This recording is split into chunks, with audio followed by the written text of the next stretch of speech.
hip external rotation plus extension, positional isometrics, long name, simple exercise.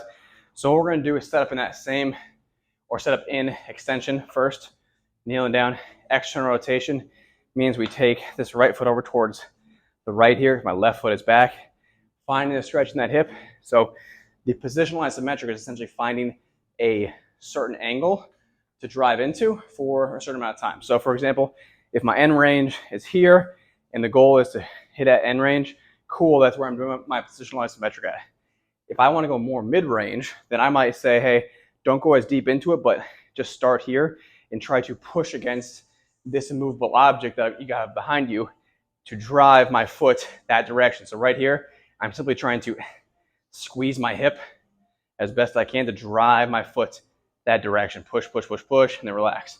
Then I might go a little bit deeper. So I might get a little farther this way. Turn my hips a little more to get myself into more external rotation. Now I drive from here. Cool. Pushing out, pushing that way, trying to get my foot to go that way. So if the rack wasn't there, I'd be in this position. I'd be trying to do that motion. So essentially trying to come out of that position. Then I could simply do the same thing, just a little bit deeper.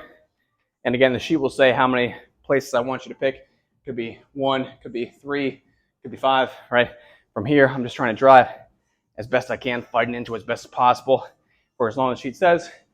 Whatever the sheet says, you go to your safest, greatest contraction for that position, for that angle, making sure that you're driving as hard as possible the entire time.